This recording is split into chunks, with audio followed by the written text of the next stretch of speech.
Welcome to the Great Girlfriends podcast, where we discuss life, love, laughter, and everything in between. Great girlfriends, listen, I am sitting with a champion today. A champion, a four-time Olympic champion, mom of three, and breast cancer survivor. And let me tell you, she's a whole box of joy. If y'all can't feel it yet, it's coming your way. So I wanted to introduce to you my very special guest, Ms. Chaunte Lowe. Thank you so much for that introduction. Yes, I am Chaunte Lowe. I have competed for the United States Olympic team since 2004, having competed on every Olympic team from Athens all the way to Rio. So Athens, Beijing, London, Rio, and I am actually crazy enough to go a fifth time. And I am training for my fifth Olympic Games, which will be the Tokyo 2021 COVID Games. No, that's not what they're really calling it.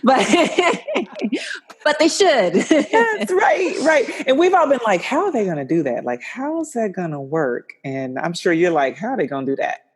Yes, I am trying to figure out if I'm going to be forced to get a vaccine or if I'm going to be blessed to get a vaccine, if there's going to be people in the crowds. I just have absolutely no clue. I know. It's so much.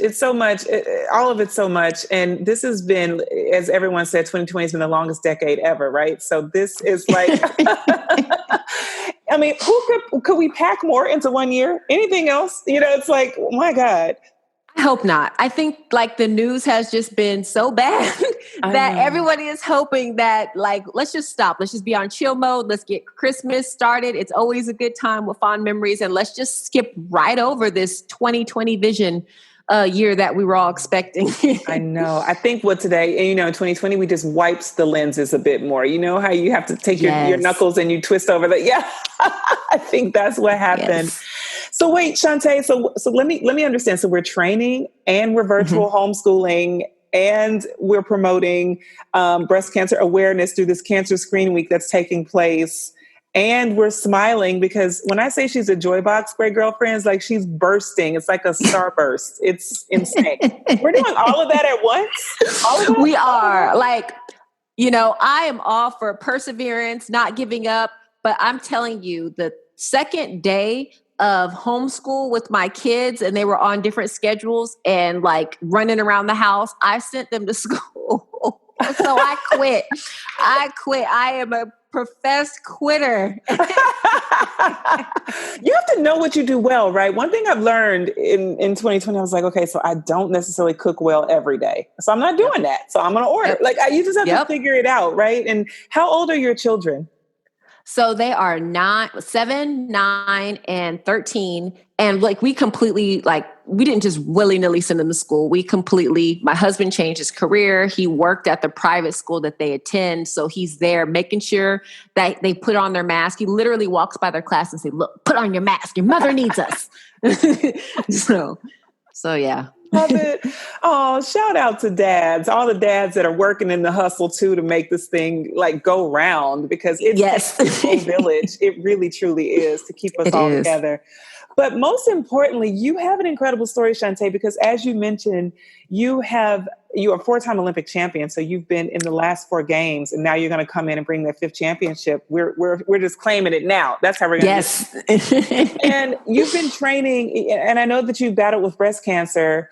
And I know that this happened at 34 was when you had that first discovery. And I just want to kind of get into a little bit of that story and how amidst all that you have going on professionally, you have this personal sort of hit that kind of shifts your gears a bit.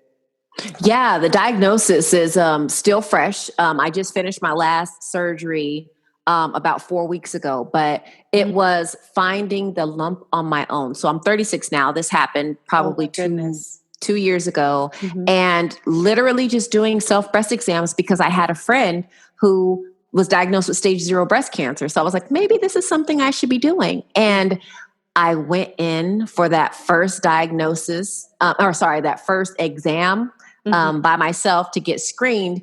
The initial screening didn't find it, but it did confirm a lump. The fact that I had that initial screening when I went back a year later and they were actually able to see that the lump had tripled in size that diagnostic screening gave me a lot more options to be able to treat it and to be able to now proclaim myself as cancer free. So this Cancer Screening Week with American Cancer Society, Genentech, Stand Up to Cancer, and Rally Health is something deeply personal to me. And I'm so excited just to get people, kind of excited and informed about how they can go get screening even through this COVID pandemic. There's a myriad of emotion that takes place. Yes. What were some of those words? Like, what are some of those? What were the feels? Yes. So the initial one, the number one question I get, and some people that may have heard my story before and many people have not, is that initially I was told that my lump was a lymph node and not to come back for 6 years. And had I listened to that advice, I would not have known that this was actually breast cancer. So when I found out that it was breast cancer, I immediately was in shock.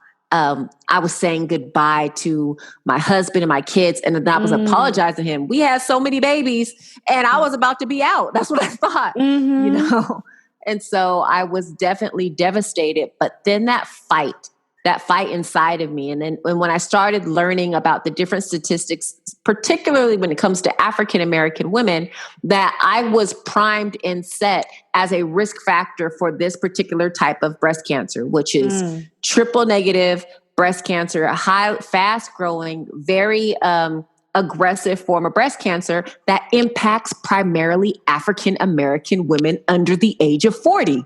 Wow. Wow. Yes. Yeah. Did not know. And so that's why I felt like at that point I was pretty much retired, but I just didn't put the stamp on it. And at that point I was like, no, I am training through this chemotherapy. I'm training through this double mastectomy. I'm training through this port. I'm training through all the pain, all the feels, all the vomit, all the weight fluctuations, because I need to get on the biggest soapbox possible and let women and men know that this is a risk factor, but there are things that you could do now to help put yourself in a better position. And you know what, Chaunte, I think it's so important, right? Because we do think that, it happens over 40. And we do think most of us will say, oh, it won't happen to me. But the data shows that the likelihood is very high that it will happen to one of us. And that if we don't get those preventative screenings, if we don't take the time to learn how to even do the self-examination, you put yourself at higher risk. And then you also brought up something super valuable, which is having the instinctive nature to get another opinion. Because if you had gone with that first opinion, we wouldn't be on this podcast today. Absolutely. You had to yes. Listen to your gut, to your body, and be in tune. And also I think it's important too, Chaunte. We have normalized suffering a bit, and we've normalized not knowing and kind of weathering through. And we've normalized, these assumptions that we're not the one and that someone else is in charge of all of this. The doctor is supposed to give us the information. I hear you saying, I did my own exam, and that's when I noticed something because I took initiative. So I want to know about that. Talk a little bit about the need for us as women to take initiative and take those steps. Yeah, I had to be my own advocate. We are our own first line of defense. And unfortunately for me, at the time, I didn't have the resources or the understanding or the know-how to go about getting an examination. And for me, I actually had to kind of fabricate a family history of breast cancer so that I could get the screening. If I would not have done it, they wouldn't have given it to me. I'd been told no before. And so from doing that little bit of research, I knew that that's something I needed to do. What we're doing here is we have the www.cancerscreenweek.org with tons of valuable information to learn more about getting information out about these potentially life-saving screenings. And even if you don't have insurance, like not to let that be a determining factor as to why you don't get those screenings. So for, in this climate, it's terrifying. It's terrifying. You don't want to go out. You don't want to catch COVID, but it's even more terrifying that with the statistic that 1 in 8 women in their lifetime could be diagnosed with breast cancer, that people are skipping their annual mammograms. Yeah. And that means that there could potentially be less options if when this 2020 year blows over, that they're now getting the screening and they're being diagnosed at later stages with less options. That's so true. And when you say the 1 in 8, everyone passes that 1 over to everybody else. Oh, well, that could be so-and-so. You never think it's you. And we have to remember that we sit in that number, and it's our responsibility to advocate. And I love that. With the screening, and I think people have that fear of unknown, right? They're like, I don't want to know what I don't know. And that's not even with cancer, it's just with life. But the more we know, the longer we live, the healthier we are, and the legacy gets to go forward.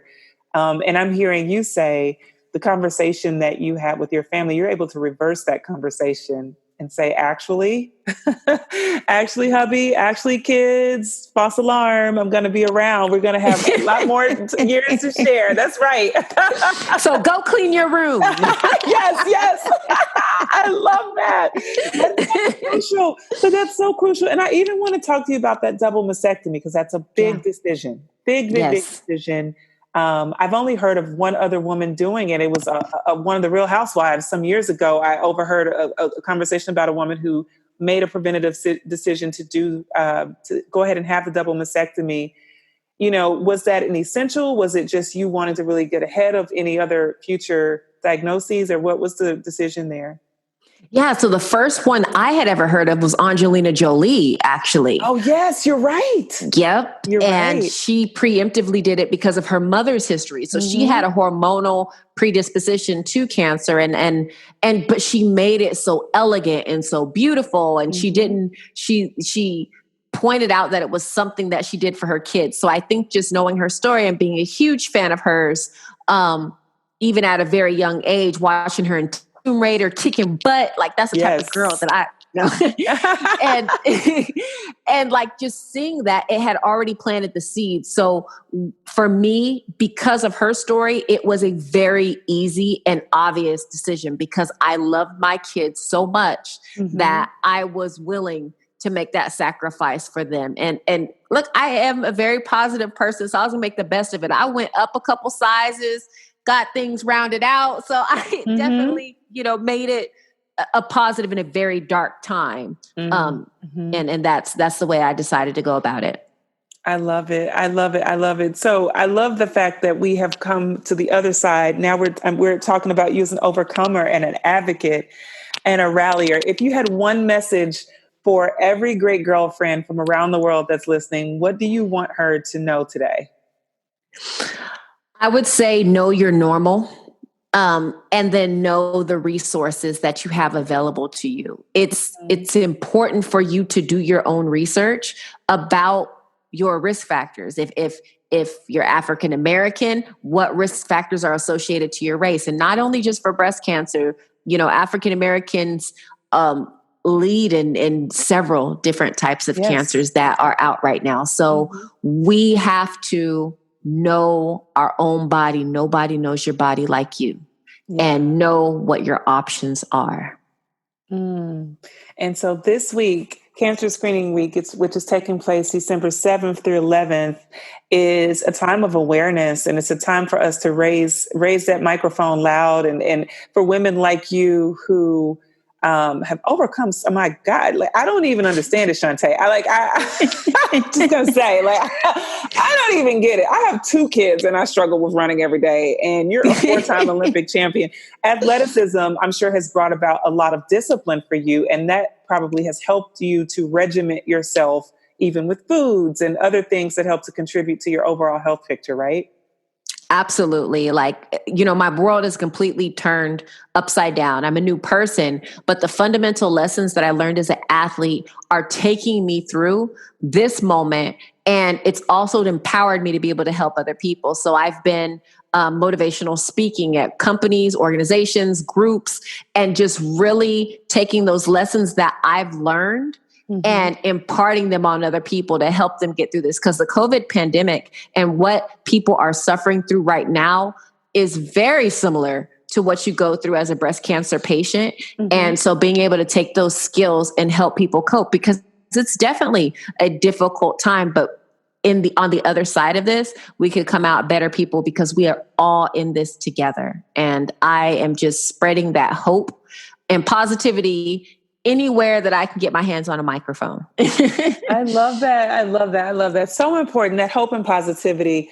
I've heard many doctors say that that's also a form of healing, like keeping your joy full and keeping your gratitude in perspective, and just, at high frequency, taking time to say thank you and to smile. And to really spread that infectious joy. I see it in you. I don't know. You're like a machine. I know.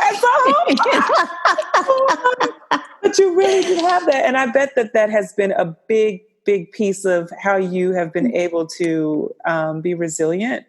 And it gives you hope, right? And it gives other people that same hope that they need. Chaunte, and I want to know. So, I know you are a high jump record holder. And I know that you're an athlete. What's your favorite junk food, Chaunte? This is just I gotta know. Oh my gosh. Wait, pre-cancer or like post? Through and through. What's different. The one that if somebody puts in front of you, like, no, they didn't. Like, did they really? Man, it is Banana Foster's cheesecake with either strawberry sauce or raspberry sauce drizzled on it. And I need to have that with a, what is that drink? It's a alcohol-free sangria that they only have come out during Christmas time. Oh. That is I go in hard. I